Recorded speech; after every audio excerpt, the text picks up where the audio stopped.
Lucas capítulo 19. Vamos a leer desde el versículo 1 hasta el 10.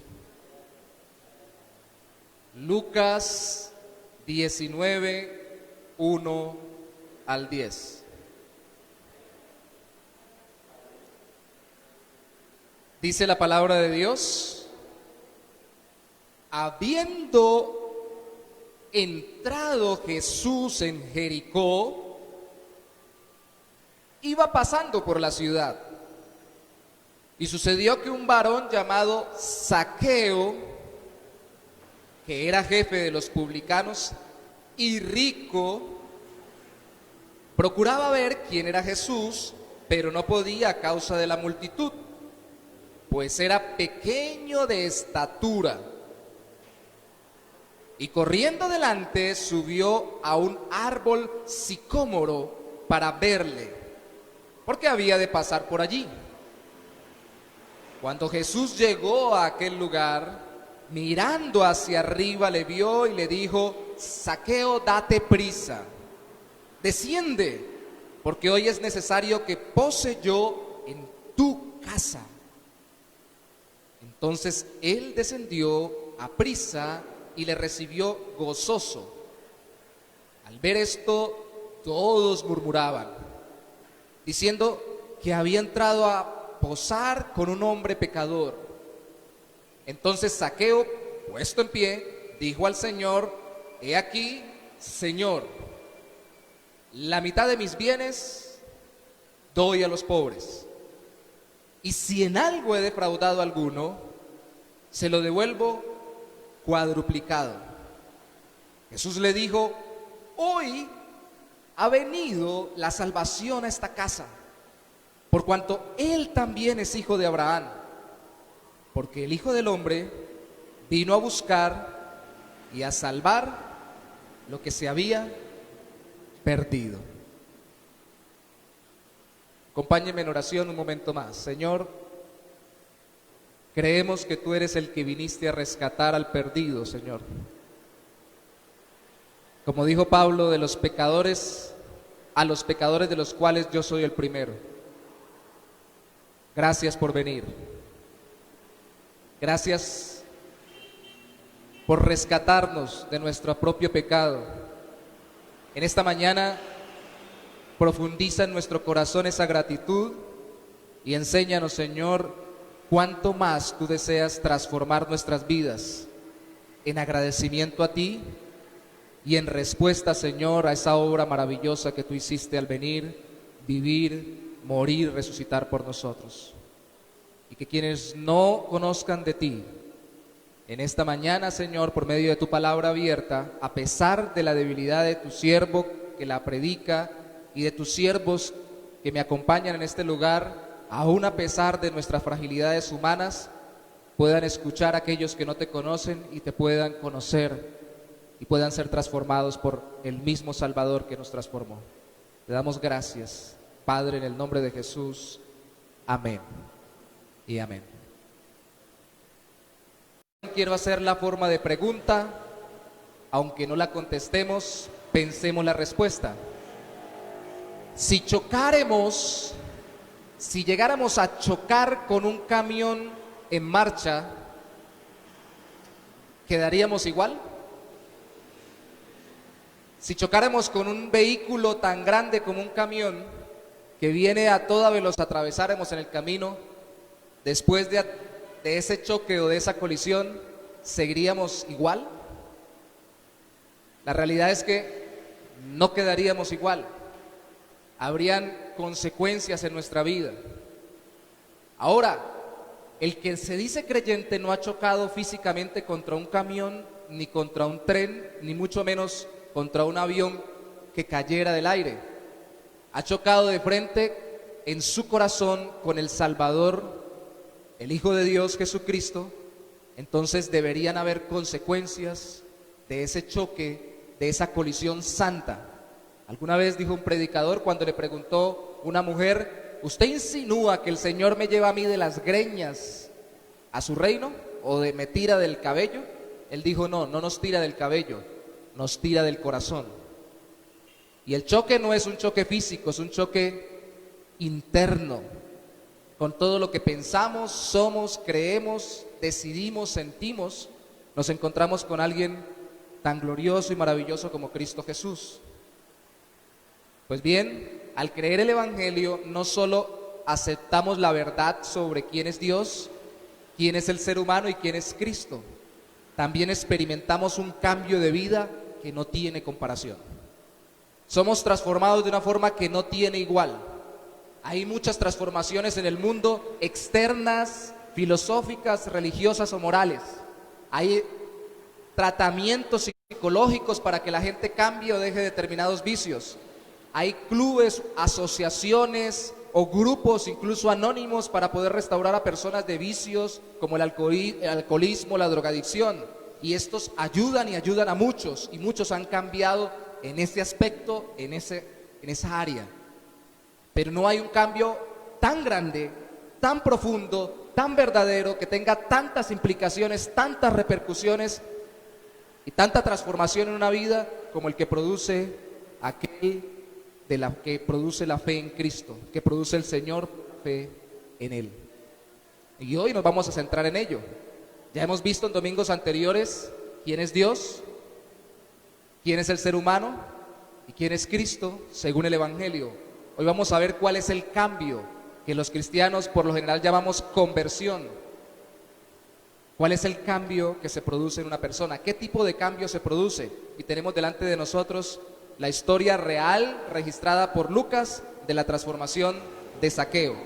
Vamos a ver solo 4 cosas. Primera, el cambio que produce Cristo a través del Evangelio en una persona es un cambio que necesita el perdido. Es un cambio que necesita el perdido, porque el diagnóstico de Cristo en el versículo 10 es que Zaqueo estaba perdido. Al final dice se había perdido, y el pecador está perdido. En la parábola del hijo pródigo, en el capítulo 15, versículo 24 y 32, también dice el Señor Jesús en la parábola que mi hijo estaba perdido y lo hemos hallado. Y en las parábolas anteriores, la de la viuda, la de la mujer que pierde el dracma, cuando la encuentra dice que estaba perdida. El dracma como un alma está perdida sin Cristo, y cuando se pierde la oveja también dice que el pastor cuando lo encuentra estaba perdida, como perdida está una vida sin Cristo. Perdido, desorientado, desubicado, no dando en el blanco de lo que es la vida que Dios ha querido que nosotros tengamos. Lo que sucede es que el pecador necesita, el que está perdido necesita este cambio, así se encuentre bien según el mundo. Hay un ministerio evangelístico llamado En los Pasos del Maestro que alguna vez sacó un clip evangelístico con un actor llamado Kirk Cameron y con otro hermano que dirige un programa en Estados Unidos evangelístico, donde el uno llamaba al otro y le decía: quiero presentarte a Cristo. Y el otro le decía: no, yo no quiero. Y él le decía: pero tal vez te falta algo en tu vida, ¿tienes un vacío? No siento ningún vacío. ¿Pero no sientes que te hace falta algo? No, tengo de todo. Tengo plata, tengo casa, tengo trabajo, tengo familia, tengo salud. Pero en serio no sientes como que te falta algo, porque siempre hay un hueco que solamente llena Jesús. No siento ningún hueco. No tengo ninguna necesidad. No necesito a Jesús, al que usted me dijo. Pero no entiende, es que Él hizo algo en mi vida. Y él le decía: sí, yo entiendo. Después usted me dirá que Él hizo algo en su vida, el Alá, en los musulmanes o en cualquier otra religión, el Dios de esa religión. Hablaremos después, porque yo no necesito nada. El problema es que el perdido, cuando está bien según el mundo, siente que no necesita a Cristo. ¿Quién era Zaqueo que podría haber dicho que no necesitaba a Cristo? De acuerdo al versículo 2, este varón llamado Zaqueo era jefe de los publicanos y rico. Ser jefe de los publicanos era ser jefe de los recaudadores de impuestos dentro de los judíos para el imperio romano que los estaba oprimiendo. Y si vamos un poquito al evento histórico, la persona que en ese tiempo tenía esta labor tenía que haber pagado para que el Imperio Romano le delegara este oficio, una especie de cuota o de arrendamiento. Y estaba tan bueno el oficio y era tan bueno Zaqueo en lo que hacía y tanto había invertido que tenía a muchos, él era jefe o principal, como dicen algunas versiones bíblicas, de muchos publicanos o recaudadores de impuestos públicos para el Imperio Romano. Y la fama que tenían estos, según la época, era que no solamente cobraban lo que tenían que cobrar de impuestos, sino que cobraban más. Se parece un poco a lo de hoy en día, ¿cierto? Tal vez hoy en día no dicen págueme más impuestos, pero dicen, pero yo le agilizo la labor para que no tenga que hacer tantos trámites, nada más deme tanto más y yo le paso rapidito el pago. O déjeme tanto porque el contrato conmigo usted lo consigue con el Estado o con el gobierno X de cualquier país, podría pasar, pero además de la contratación usted me tiene que dejar un porcentaje de lo que va a ganar. Y ellos, al parecer, hacían esto según los datos históricos. La Biblia no lo corrobora, pero la Biblia sí nos dice algo muy importante de los labios de Jesús en el Sermón del Monte, Mateo 5:46, cuando Cristo en Mateo 5 está enseñando sobre lo que es el amor cristiano, el amor que tienen sus discípulos para con los demás. En el versículo 46 dice, porque si saludáis a los que os saludan o ayudáis a los que os ayudan, ¿qué recompensa tendréis? ¿No hacen lo mismo los publicanos? O sea, ellos saben de negocios. Yo le ayudo y usted me ayuda. Hoy por ti, mañana por mí. Yo te quiero porque me quieres, te ayudo porque me ayudas, te acompaño porque me acompañas. Si no me acompañan, ya no te acompaño. Si no me quieres, ya no te quiero. Si no me ayudas, ya no te ayudo. Así es la vida, así son los negocios, no es nada personal. Así eran los publicanos.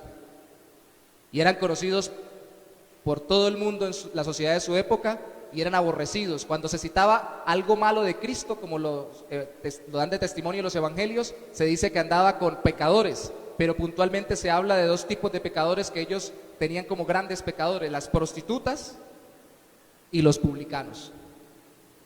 Y los publicanos estaban ejerciendo un puesto público, pero lo habían hecho de tal forma, habían mostrado tal avaricia y habían hecho tanta crueldad con la economía de sus paisanos que los aborrecían.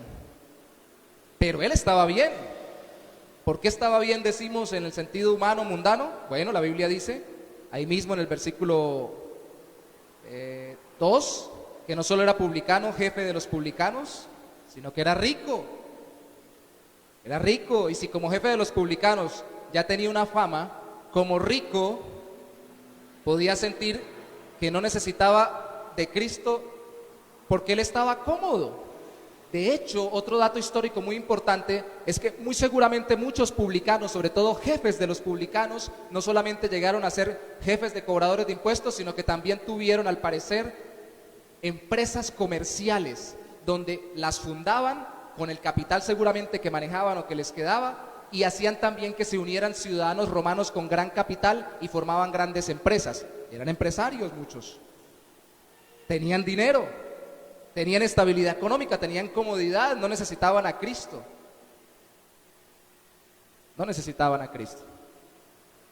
El pastor Adrian Rogers, ya fallecido, bautista estadounidense, alguna vez comentó que cuando Dios lo llevó a predicar en un barrio muy lujoso, en un sitio de Estados Unidos, él entró por una puerta y un camino muy largo hasta que se encontró con el dueño de la casa y le preguntó: ¿tiene paz en su vida?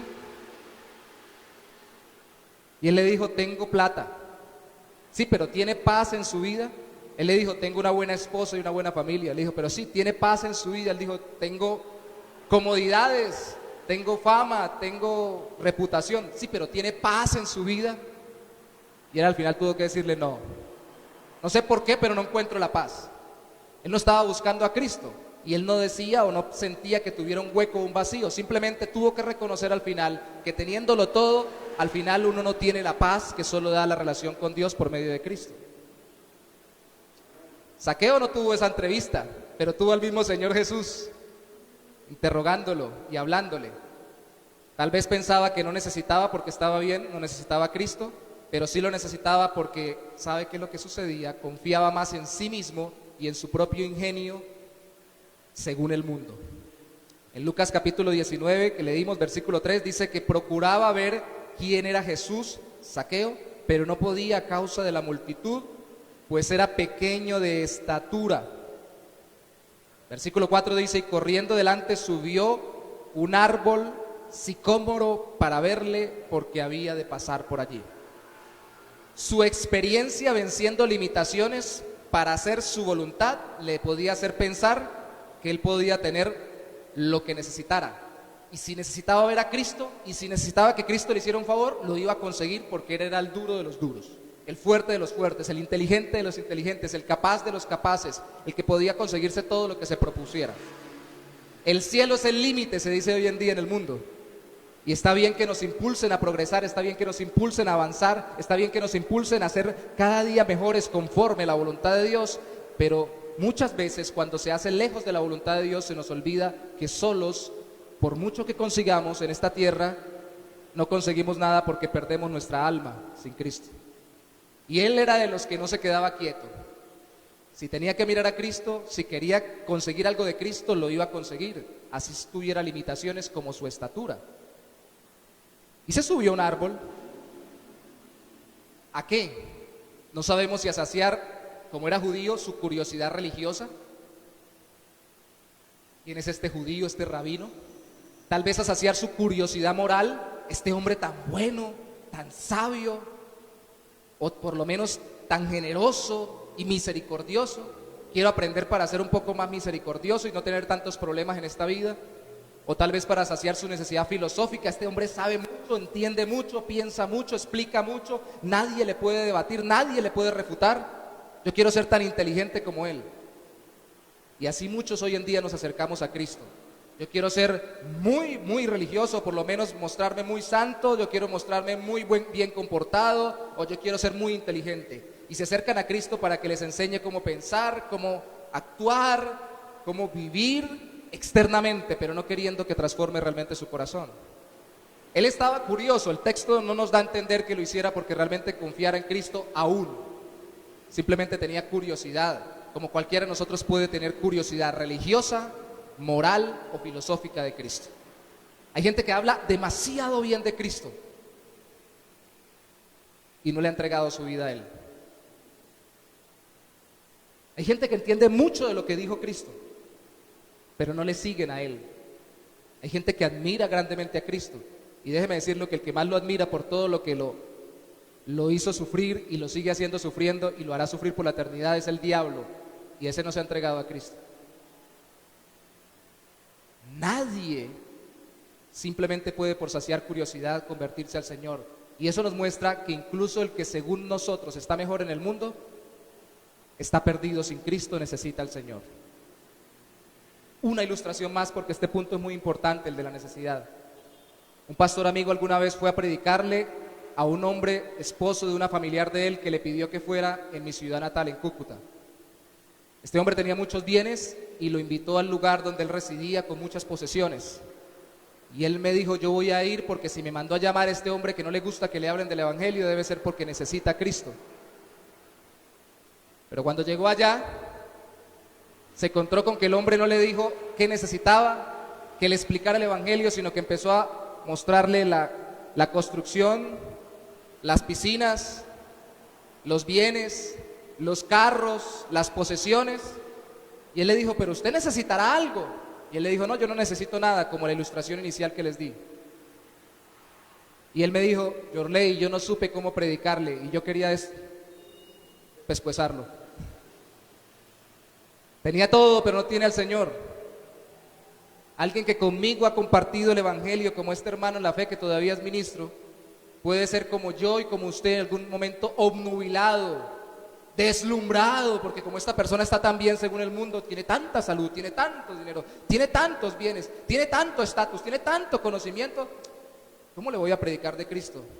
No se deje engañar.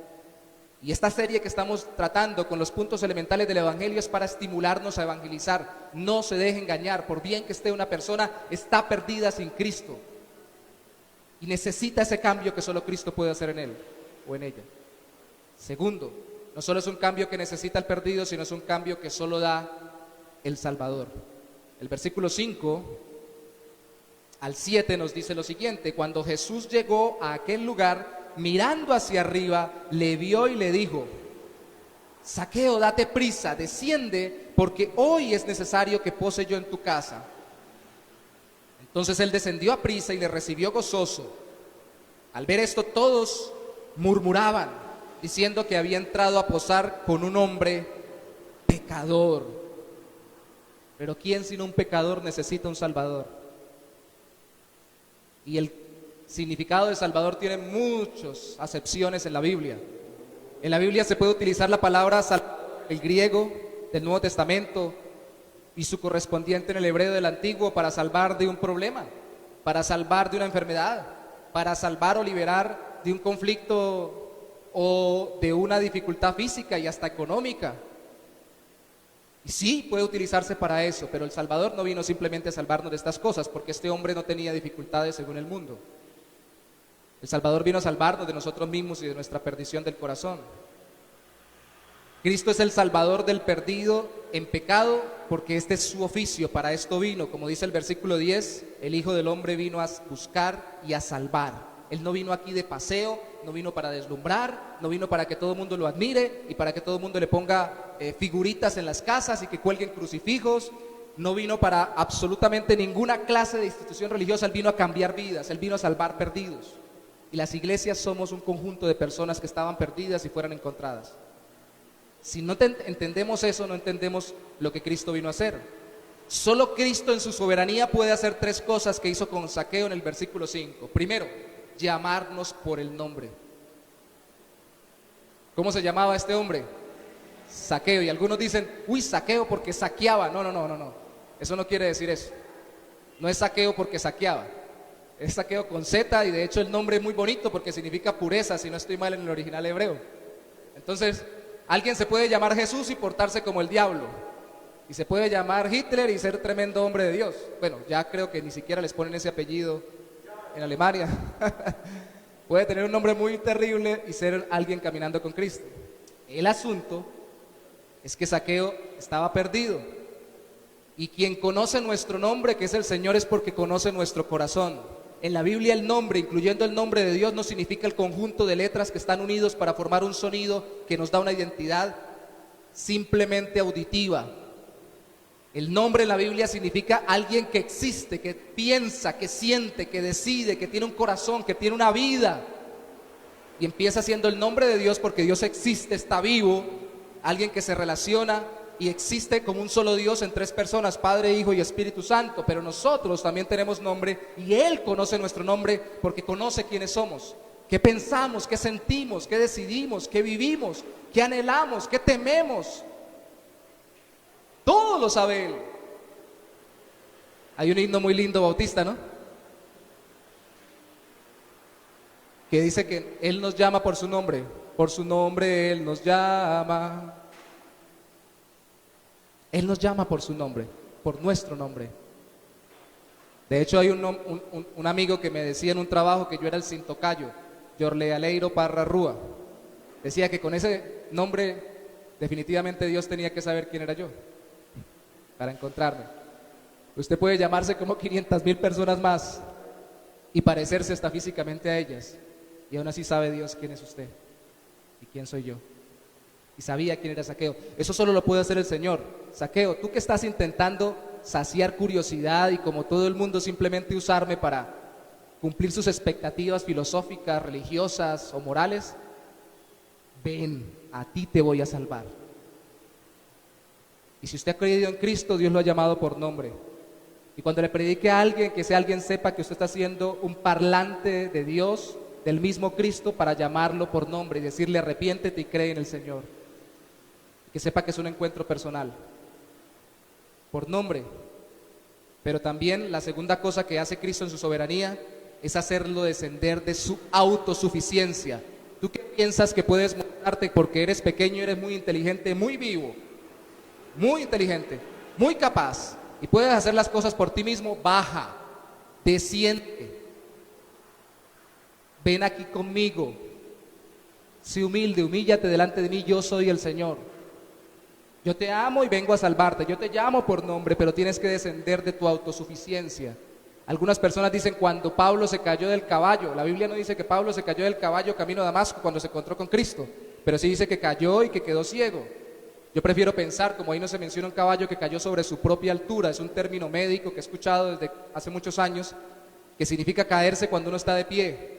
Y caer de su propia altura es una gran caída cuando uno se cree muy grande, cuando uno se cree mucho y cuando uno se cree dueño de todo su propio corazón, aún creyéndose poco. La persona que se va a suicidar porque está muy mal emocionalmente hablando, no lo digo solamente yo, lo enseña la Biblia, está tan llena de amor a sí mismo que no quiere sufrir y por eso se quiere matar. Se cree mucho para quitarle a Dios la autoridad para decidir cuándo fallece. Entonces todos nos creemos mucho en algún momento determinado y a veces nos confundimos. Y además lo tercero que hace es morar con esa persona que llama por nombre, que hace humillar delante de él para que reconozca su pecado, mora con ella para cambiarla. Le dijo, hoy me quedo en tu casa. Hoy te quedas conmigo, o más bien yo me quedo contigo. Y cuando le dijo eso no le estaba diciendo, Zaqueo, ¿será que puedes bajarte y me colaboras dándome un espacio en tu casa? Le dijo, te bajas, me llevas a tu casa y me quedo contigo, porque tu casa, tu vida, tu corazón lo voy a transformar y no va a ser igual. Solo Cristo da gozo salvador ante la crítica del mundo, porque lo que vino de una vez está con un pecador, y el versículo 6 nos dice que él aún sin embargo, a pesar de las críticas, él bajó gozoso a que el maestro se quedara con él. Si es un cambio que necesita el perdido, y si es un cambio que solo da el Salvador, es porque es un cambio que asume el pecador ante el Salvador. Una vez Cristo está en nosotros, una vez Cristo está ante nosotros por su palabra, por la presentación del Evangelio, el pecador tiene que rendir su vida a Cristo, porque teniendo a Cristo en su vida es cuando él puede verdaderamente cambiar su forma de vivir. Muchos quieren cambiar y yo he escuchado muchas veces muchas personas diciendo, pastor, hermano, amigo, Yorley, como me digan, el día que yo cambie, ese día voy a la iglesia. El día que yo cambie ciertas cositas que me faltan y acomode ciertas cosas que me necesito, voy porque no quiero. Y esto es un negocio que el diablo tiene muy bueno según muchos, porque le va bien la venta de morcillas, porque no quiero hacerle morcillas al diablo, me han dicho muchos. No sé por qué relacionan las morcillas con el diablo, no sé si es por el cerdo, por lo quemadas, por no sé qué, lo relacionan con eso. No, el Señor nos está pidiendo que vengamos transformados a Él. Él quiere que vengamos a Él para que Él nos transforme. Teniendo a Cristo en nuestra vida es cuando realmente nosotros decidimos, porque sí es una decisión. Él obra en nosotros el querer como el hacer, pero nosotros hacemos porque definitivamente decidimos, al ser transformado nuestro corazón, voy a cambiar, voy a ser como el Señor quiere que yo sea. Sí, hay una decisión. Pasan dos cosas, arrepentimiento y fe. La primera, la fe. Ahora ama más a Cristo y al prójimo que a sus propios bienes. Porque el versículo 8, mire conmigo el capítulo 19, versículo 8, dice que entonces Zaqueo, puesto en pie, dijo al Señor, he aquí, Señor, la mitad de mis bienes doy a los pobres. ¿Usted se imagina usted puede dimensionar lo que pasó aquí en este corazón conmigo? Un hombre que no solamente recaudaba impuestos y que tal vez cobraba algo más, sino que llegó a ser el jefe de los publicanos. Un hombre que no solamente fue jefe de los recaudadores de impuestos, sino que tal vez tuvo tal ambición y tal visión empresarial, pero al mismo tiempo ambición material, que llegó a tener tal vez seguramente una empresa comercial con accionistas tal vez romanos como se estilaba en la época, y llegó a ser rico con gran cantidad de bienes. Un hombre de este estilo y de buenas a primeras ante el Señor Jesucristo, él dice que le va a dar la mitad de sus bienes a los pobres. Increíble, increíble, increíble. Son cosas que solamente puede obrar el Señor. La impotencia del hombre para hacer la voluntad de Dios no es física ni mental. Nosotros entendemos, pero nos negamos. Entendemos que Dios nos llama a hacer lo bueno, pero nos negamos a hacerlo porque amamos el pecado. Y para poner un ejemplo contrario de lo malo con lo bueno, alguien puso alguna vez el ejemplo de la mujer que le dice mate a su hijo y ella dice no puedo hacerlo. Y le dicen, pero usted es más grande que su hijo, usted tiene más fuerza que su hijo, usted agarra un cuchillo que está bien afilado, su hijo es apenas un bebé, usted se le va encima, si no quiere mover la mano se le deposita con su cuerpo y ya murió. Y le dicen, no puedo hacerlo. Y su impotencia es moral, es espiritual, no es capaz de hacerlo, aunque pueda hacerlo. Y ella no puede hacer algo tan malo porque ama a su hijo. El creyente, cuando es transformado por el Señor, como el camión que se encuentra con la persona en el camino, es transformado a tal punto que no puede dejar de amar a Cristo y hacerle el bien a su prójimo. Y se encuentra con que tiene demasiada plata. Zaqueo, tengo mucho dinero, tengo más del que necesito y del que puedo acumular durante mi vida. La mitad va para la gente que necesita. Y empieza a cumplir algo que es el resumen de toda la ley: amar a Dios sobre todas las cosas y amar a su prójimo como a sí mismo. Y no porque se lo imponen, tiene que amar a su prójimo, tiene que amar a Dios, tiene que amar a Dios, tiene que amar a su prójimo, sino porque ha cambiado por la fe en Cristo, confía tanto en Cristo, le ha entregado su vida a Cristo. Señor, confío, y de una vez empiezo a rendirle todo a sus pies, todo lo que tengo, y a quien haya que compartírselo, se lo compartimos. ¿Se está viendo usted en Zaqueo? Esto lo quería decir al final, pero tengo que irlo mirando desde ya. O Zaqueo está muy lejos de lo que ha pasado con nosotros. No todos somos Zaqueo. Usted tiene un nombre particular y sus circunstancias son particulares, pero si confió en Cristo tiene que estar dispuesto a entregarle todos sus bienes. ¿Sabe por qué? No porque en las iglesias quieran sacar los bienes y haya que ponerse la mano para que no se la metan en el bolsillo. No, eso es lo que el mundo enseña y lastimosamente muchos han hecho manipulando la Biblia para sacar y hacer mercadería de la fe. Pero no es por eso, sino porque, esto lo escuché alguna vez, como consigamos nuestro dinero y en lo que gastemos nuestro dinero, muestra dónde está puesto nuestro corazón. Jesús lo puso así: donde esté tu tesoro, allí estará tu corazón. Y como dijo un pastor alguna vez, primero se convierte el corazón y luego se convierte el bolsillo. ¿Y hay qué problema para que se convierta el bolsillo? Y no, tal vez es porque no ha existido una verdadera conversión. Y hay gente que saca cuentas: si comparto con el vecino, si doy a la iglesia, si ayudo a un hogar de beneficencia, lo que sea. Uy, es mucha plata, si le doy tanto porcentaje de lo que yo gano, ya es mucho. Este no se puso a sacar cuentas: tengo tanto, uy, la mitad es mucho, Señor Jesús. Mucho. No. Él no se puso a sacar cuentas. Y si usted se ha dado cuenta, nosotros en esta iglesia no vivimos enseñando sobre dar dinero, porque entendemos que el que es transformado por el corazón, todo lo pone en las manos del Señor y va a ser movido por el Señor también para dar para su obra. Así no le estemos poniendo una amenaza delante de Él, y va a compartir con los otros, porque cuando uno acumula bienes, lo que está diciendo es: me amo más a mí mismo que a las personas y que a Dios. Eso es fe, confianza en Cristo. Un cambio que solo da el Salvador, porque solo Cristo da gozo, habíamos dicho, pero además porque ahora el que se ha convertido asume su pecado ante el Salvador, confía en Cristo, pero también ahora reconoce sus pecados y busca remediar el daño. En Lucas capítulo 18, en el versículo 3, permítame buscarlo ahí detrás.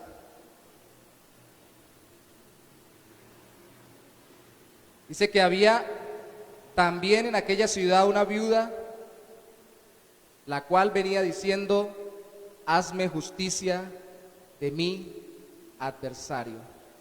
Lo copié mal, hermanos, qué pena con ustedes. No es el 3, es el 13. El fariseo, puesto en pie, oraba consigo mismo de esta manera. Es una parábola de Cristo: Dios, te doy gracias porque no soy como los otros hombres, ladrones, injustos, adúlteros, ni aun como este publicano. Ayuno 2 veces a la semana, doy diezmos de todo lo que gano. Mas el publicano, estando lejos, no quería, leí el 12, ahora el 13, no quería ni aún alzar los ojos al cielo, sino que golpeaba el pecho diciendo: Dios, sé propicio a mí, pecador.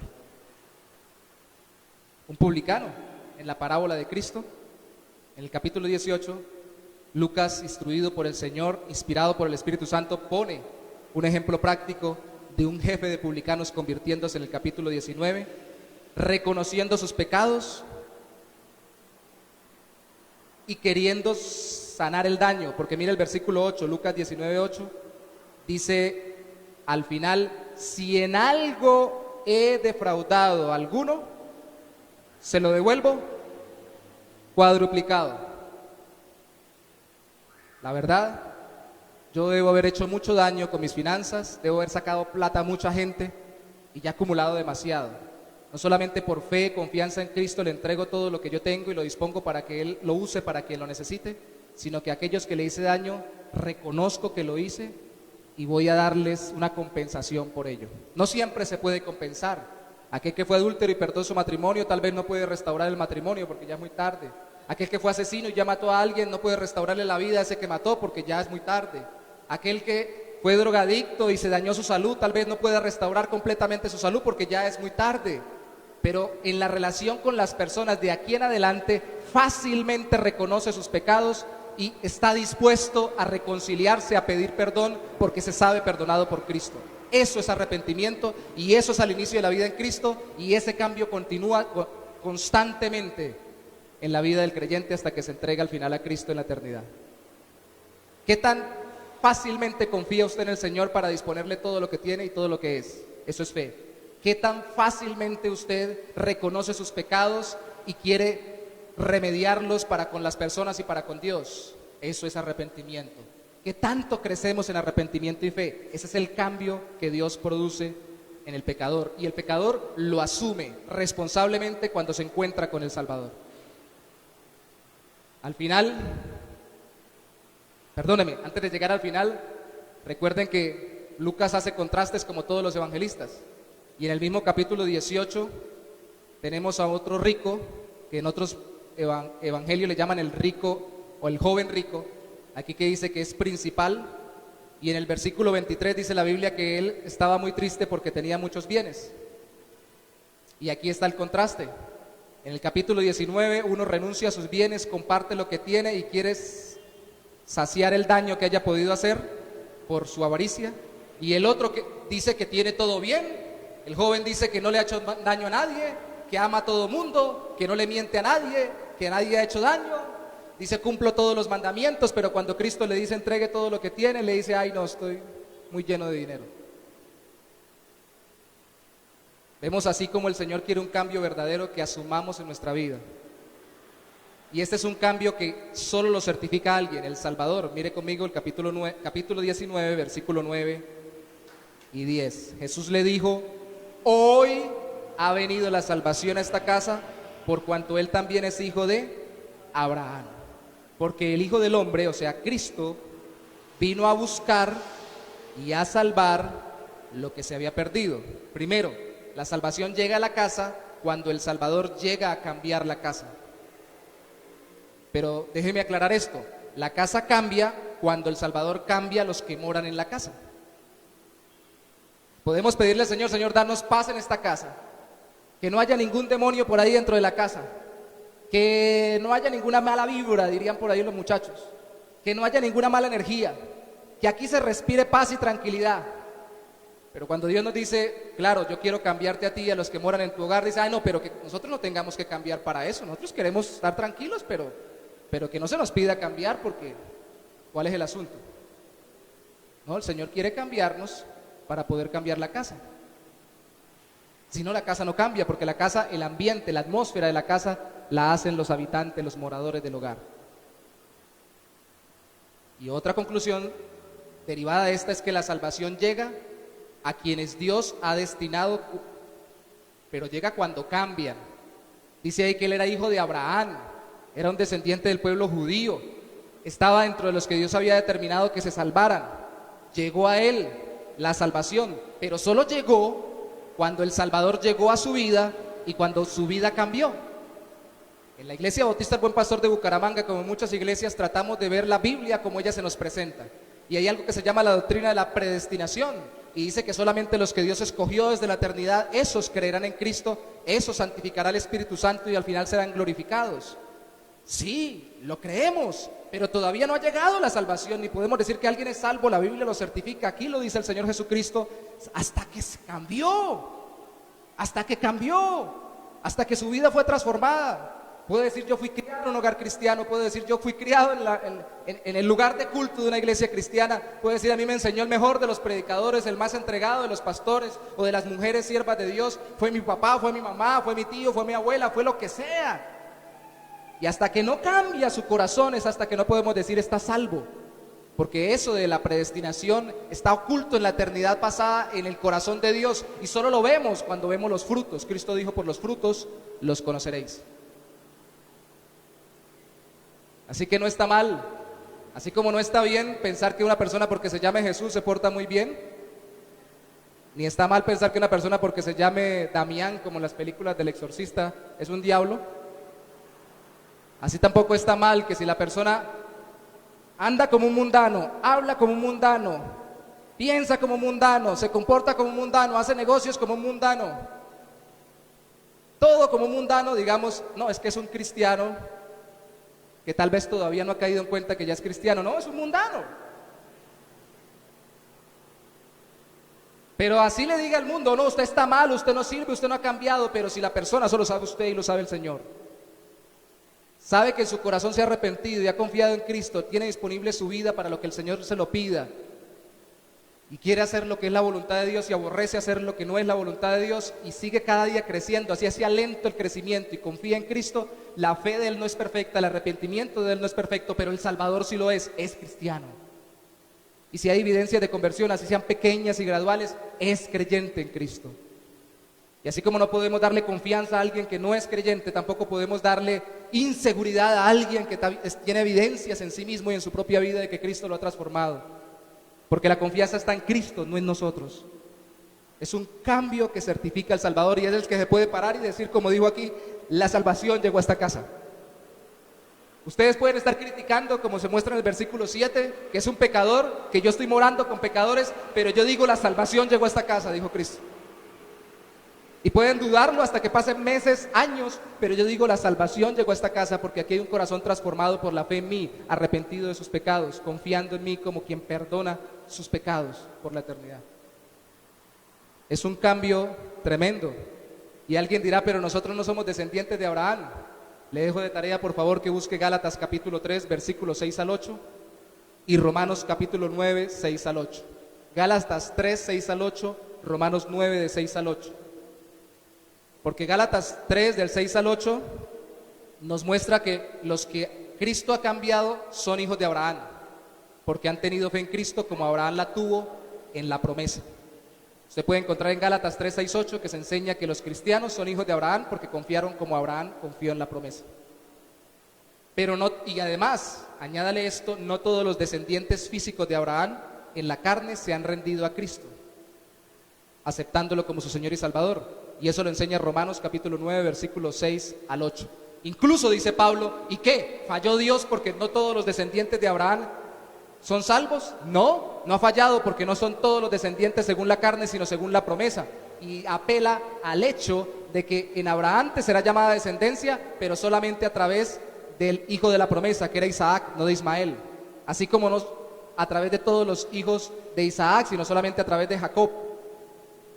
Entonces, utilizando este evento histórico, el apóstol Pablo enseña, como también lo dice en Romanos capítulo 2, que no todos los judíos son judíos, sino los que son de corazón, los que creen en Cristo como Salvador. Así que se cumple la promesa sobre los hijos de Abraham por la fe. Y tenemos que predicar porque nosotros no sabemos quién sea o no aquel sobre el cual Dios haya puesto su sello para que crea. Nosotros solamente sabemos que debemos pedirle a las personas que se arrepientan y crean, que cambien por la fe en Cristo. Pregunta para ir llegando al final: ¿en qué ha cambiado Cristo su vida? Si es un cambio que necesita el perdido y usted estaba perdido, si es un cambio que solo da al Salvador y usted conoce al Salvador, si es un cambio que asume el pecador ante el Salvador y usted ha asumido que debe arrepentirse y confiar en Él, si es un cambio que el Salvador certifica y usted cree que Cristo lo certificó, déjeme preguntarle, ¿en qué ha cambiado Cristo su vida? ¿En qué? ¿En todo? Es bueno hacer el inventario, no para desanimarnos, para animarnos los que verdaderamente somos creyentes. Y sí, para asustar a los que piensan que son creyentes y no lo son. Y para que digan, wow, yo como que me estoy imaginando que el Señor me transformó, pero realmente pienso, siento y vivo igual que pensaría, sentiría y viviría sin la fe en Cristo. ¿Desea que Cristo cambie la vida de otros? Si usted lo desea, usted les predica el Evangelio. ¿O solo se conforma con que le haya cambiado a usted? Haga una lista, sería la aplicación práctica de todo esto, con los cambios que usted ya le ha recibido del Señor, pero también haga una lista con todos los cambios que le faltan. Y ore al Señor, y trabaje en la palabra y en oración para que Dios lo siga transformando. Usted y yo lo debemos hacer. Cristo es digno de que sigamos cada día más siendo imagen de Él y lo reflejemos más en gloria. Y eso solo sucede cuando uno sigue siendo transformado. Pero también haga otra lista con las personas a quienes usted desea ver cambiar en Cristo. Y piense si les ha predicado o no, ore por ellas, y si no lo ha hecho, no solamente ore, presénteles el Evangelio. ¿Quién es Dios? ¿Quién es el ser humano?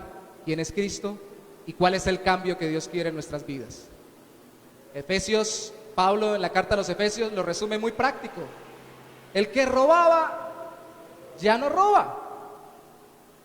Entonces el cristianismo es la religión de la negación. Como decían cuando yo estaba pequeño, los evangélicos no fuman, no toman ni bailan pegado. No. Entonces no robe más. No, Pablo dice, trabaje para que tenga que compartir con los suyos. El que mentía, ahora ¿qué tiene que hacer? ¿No mentir? Claro, el mandamiento dice no mentir. Hable, pero hable la verdad. No se corte la lengua literalmente. Lo que Cristo dijo de cortarse los miembros era figurativo. Es de renunciar a ciertas conductas y de impedir que los pecados nos lleven desde nuestro corazón a la práctica. Es luchar contra el pecado, como Pablo lo muestra en Romanos 7. Si era así, ahora sea como Cristo. Revístase del nuevo hombre por el cual fue capacitado cuando creyó en Cristo. Camine en Él. Si usted está en Cristo, el cambio se le va a notar, se le va a ver, usted lo va a percibir, y no le dé miedo preguntarle a quienes están a su lado, ojalá los más cercanos, díganle, ¿yo he cambiado? ¿Yo he cambiado? No se asuste si le dicen, sí, pero un poquitico. ¿Hay algo? No se vaya a desanimar. Pero tenga el valor de hacerlo, porque eso no debe desanimarnos, sino motivarnos a seguirlo haciendo. El cambio que da la salvación no lo da nadie más. Amén. Que da Cristo, el cambio que da Cristo no lo da nadie más. ¿Qué tal si se pone sobre sus pies conmigo en esta hora para orar al Señor antes de ministrar la cena del Señor? Señor, necesitamos ser transformados, necesitamos ser cambiados, no solo instruidos, no solo adoctrinados mentalmente o cohibidos imperativamente con órdenes, con negaciones. Necesitamos encontrarnos contigo, Señor, para verdaderamente ser transformados. Solo aquel que permanece en ti lleva fruto, fruto abundante que no perece. Hay tantos textos en la Biblia y hay tantas vidas que podemos recordar, no solo en la Biblia registradas, sino en el mundo y aún en nuestra época y cercanas a nosotros. Podemos citar como testimonio de que tú sí transformas las vidas, Señor. Zaqueo es solo un pequeño referente de miles de millones de personas que han sido transformadas por la fe en Cristo. Y es una transformación que no termina acá como termina la de un club o como termina la de una asociación, una terapia de grupo especial. Es una transformación que tiene repercusiones eternas, porque estaremos una vez muramos en la presencia tuya por la eternidad, y cuando tú regreses se nos será dado un cuerpo glorioso que muestra la transformación que hiciste en nuestro corazón. Gracias, Señor. Gracias, oh Dios, porque es inevitable pensar una vez más en que tú transformaste a alguien tan tremendamente como a Miguel Ángel Osorio Cano. No uno, sino dos de las personas que lo evangelizaron dijeron, y no voy a nombrarlos para que quede en lo privado entre nosotros, dijeron: habíamos evangelizado muchas personas. Siendo jóvenes no veíamos que la gente cambiara cuando la evangelizábamos, y le pedíamos a Dios, queríamos ver un cambio en alguien. Y ambos dan testimonio hasta que vimos cómo Dios actuó en el hermano Miguel Ángel.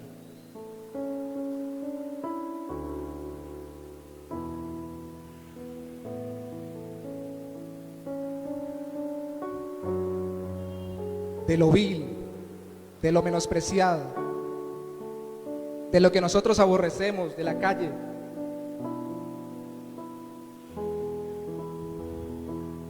ahora está morando contigo. Y en el camino, Señor, vimos cómo su corazón cambió, vimos su lucha contra el pecado, vimos su confianza en ti.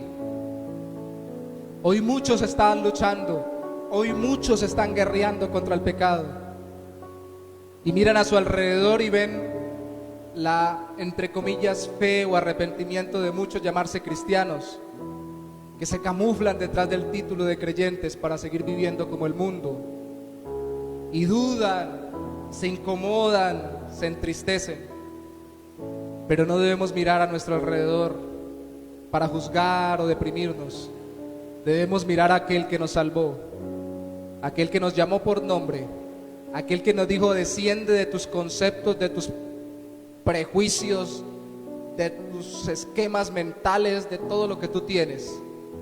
Bájate, humíllate, yo te voy a dar salvación. Debemos mirar a aquel que vino a morar con nosotros por su Espíritu Santo, y que ahora produce el fruto de salvación, amor, gozo, paz, paciencia, benignidad, bondad, fe, mansedumbre, templanza. Tantas cosas, Señor. Y ahora la carrera, los negocios, el dinero, las posesiones, todo lo administramos para tu gloria. Y si podemos, queremos tener más. Y si podemos, queremos avanzar más, pero no según el mundo, para sentirnos más seguros en nosotros, sino según Cristo, para poder mostrar que amamos más a Dios y a nuestro prójimo que a nuestra propia comodidad. Ayúdanos, Señor, a recordarlo siempre. Ayúdanos, oh Dios. Aleluya. Amén.